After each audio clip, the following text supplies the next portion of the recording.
बिस्मिल्लाहिर्रहमानिर्रहीम। Attack is the best defence. हमला जो होता है ये बेहतरीन दफ़ा होता है, ख़ासकर ऐसी कौमें या ऐसी फ़ौज जिनकी तादाद कम हो और उनके दुश्मन ज़्यादा हों, फैले हुए हों, तो इनकी सर्वाइवल के लिए ज़रूरी है कि कमांडो टाइप जो अटैक होते हैं और जारहाना अंदाज होता है, ये इनकी सर्वाइवल की ज़मानत होता है।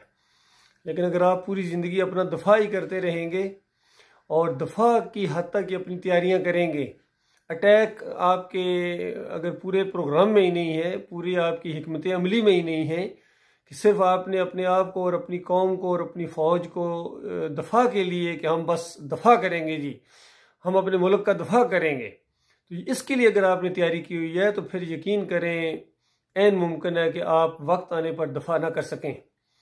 आप अटैक की तैयारी करें और अटैक की हिकमत अमली इख्तियार करें, तो फिर आपकी इंशाअल्लाह जो कामयाबी है वो बिल्कुल यकीनी होगी। बेशुमार मसाले इसकी मौजूद हैं। एक तो बज़ाते खुद मुसलमानों की अगर तारीख़ आप पढ़ें तो बहुत ही ज़्यादा जारहाना अंदाज है मुसलमानों का, और हमें अल्लाह ताला की तरफ से हुक्म भी यही है कि इस दीन को आपने पूरी ज़मीन के ऊपर फैलाना है, नाफिज करना है। ये अल्लाह का दीन है, ये अल्लाह की ज़मीन है और आप अल्लाह के बंदे हैं। आप इंसानों को इंसानों की ग़ुलामी से निकाल कर इनको अल्लाह की ग़ुलामी में लाएं। ये अम्बिया का मिशन रहा है हर दौर के अंदर, और हर दौर के अंदर अम्बिया के जो साथी रहे हैं वो अम्बिया के साथ मिलकर अल्लाह के रास्ते में कताल करते रहे हैं, जहाद फी सबीलिल्लाह करते रहे हैं, और यही ज़िंदगी है, यही इम्तहान है। तो अगर आप अपनी तारीख़ का मुताला करें तो नबी सल्लल्लाहु अलैहि वसल्लम की ज़िंदगी के अंदर बज़ाते खुद ये दावत एक जारहाना अंदाज है। एक आदमी उठा है मक्का के अंदर और अपनी दावत को कि इलाहुकुम इलाहुम वाहिद ला इलाहा इल्ला हुवर रहमानुर रहीम, कि तुम्हारा इलाह, तुम्हारा माबूद एक अल्लाह है और इस मामले में कंप्रोमाइज़ नहीं है। बाकी कितने मामलात में आपको आप लचक दिखा सकते हैं, उसमें वक्ती तौर के ऊपर कुछ चीज़ों में कंप्रोमाइज़ भी हो सकता है, लेकिन अकायद के मामले में, नज़रियात के मामले में, अल्लाह की तौहीद के मामले में ज़रा बराबर, बाल बराबर भी कंप्रोमाइज़ नहीं है। और कहा गया एक हाथ पर चांद रख दो, एक पर सूरज रख दो, तो मेरे से ये उम्मीद ना रखना, या तो ये दीन गलब आएगा और या मेरी जान जाएगी। इस अंदाज से वो कुफ्र शिर्क के ऊपर अटैक करते रहे, हमला करते रहे, खुद जाकर पब्लिक प्लेसेस के अंदर अंदर घुस कर जाकर उनके मजमों के अंदर, उनकी जहां वो बैठते थे, मेलों के अंदर, बाजारों के अंदर जाकर ये दावत दी जाती रही है। और फिर उसके बाद कभी हबशा की तरफ जा रहे हैं दावत लेकर, और हिजरत के साथ साथ दावत का मिशन भी जारी है।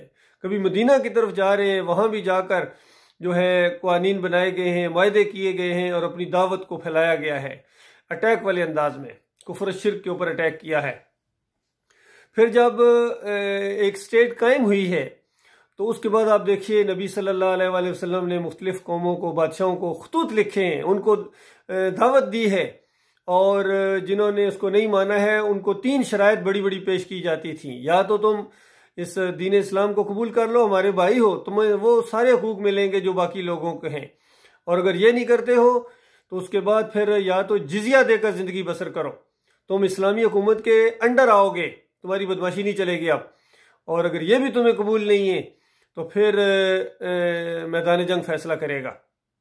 तो आप गौर कीजिए किस कदर ये जारहाना अंदाज है। तो उसके बाद अबू बकर सिद्दीक की पॉलिसियां आप सारी देखें, जारहाना अंदाज। उमर बिन खत्ताब का तो कहना ही क्या, उमर बिन खत्ताब ने बल्कि जो कुछ काम किया है वही प्लानिंग थी जो अबू बकर सिद्दीक उनको दे के गए थे। फिर किस तरीके से खालिद बिन वलीद और ये सारे कहाँ से उठे थे और कहाँ तक पहुंचे हैं, वो उसी बुनियाद के ऊपर लड़ते रहे हैं मेरे भाइयों। फिर आजकल के दौर के अंदर देखिए ये अफगानिस्तान तालिबान ने भी, अगरचे इनके अकायद के अंदर कुछ खराबियां हैं, शिरकिया वो है, लेकिन इनका जो ओवरऑल एक स्ट्रक्चर है वो एक जारहाना था और हमले वाला अंदाज था, और हमले कर करके इन्होंने नाक में दम कर दिया। इससे पहले एक सुपर पावर को घुटने टेके रशिया ने, यूएसएसआर ने, और उसके बाद फिर अमेरिका ने भी घुटने टेके, और अब जो उभरती नई एक सुपर पावर सामने आ रही थी चाइना, उसने लड़ाई की हिम्मत ना की। उन्होंने कहा दोस्ती वाले अंदाज से मामला करेंगे, लड़ के हम इनसे नहीं जीत सकते हैं। हत्ता कि रशिया को भी एहसास हो गया, अब वो उनको साथ दोस्ती वाला अंदाज कर रहे हैं, पाकिस्तान के साथ भी और अफगानिस्तान के साथ भी। तो ये होता है जारहाना अंदाज। तो मैं अपने भाइयों को, मैं खुद आर्मी अफसर हूँ और दीनी नुक्ता नज़र से मैं इन चीज़ों को जानता हूँ, अगरचे मुझे आम लिहाज से ये मौका नहीं मिला है। मैंने यही जारहाना अंदाज और एक किस्म की दावती अंदाज मैंने अपने भाइयों के सामने पेश किया था। ईमान खालिस की इनको दावत भी दी और कहा कि देखो तुम्हारा ईमान अगर सही नहीं है ना तो पूरी दुनिया को भी तुम फतह कर लोगे, तुम जन्नत नहीं जा सकते हो। तो मैं तुम्हारा असली खैर खा हूँ, पहले ईमान अकीदा दुरुस्त करो और उसके साथ साथ इंशाल्लाह दूसरी बातें भी लेकर चलेंगे और हम पूरी दुनिया को इंशाल्लाह ये दावत देंगे और इंशाल्लाह गलबा हमारा होगा। तो इनको यकीन ही नहीं आता था, इनको यकीन ही नहीं आता कुरान के ऊपर और हमारी इस्लामी तारीख के ऊपर। तो वो मुदाफियाना अंदाज तो ये प्रैक्टिकली होना चाहिए, जारहाना अंदाज।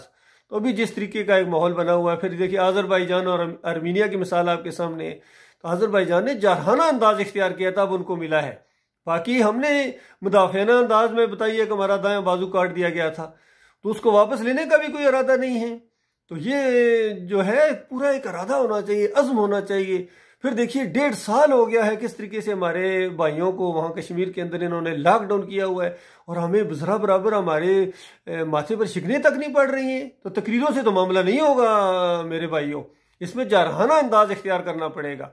और अब माहौल ऐसा अल्लाह ताला ने आपको दे दिया है, चाइना की सपोर्ट आपके साथ है, रशिया की सपोर्ट आपके साथ है, तुर्की आपके साथ खड़ा है, अफगानिस्तान आपके साथ खड़ा है और कितने ममालिक हैं वो आपके साथ होने के लिए तैयार हैं।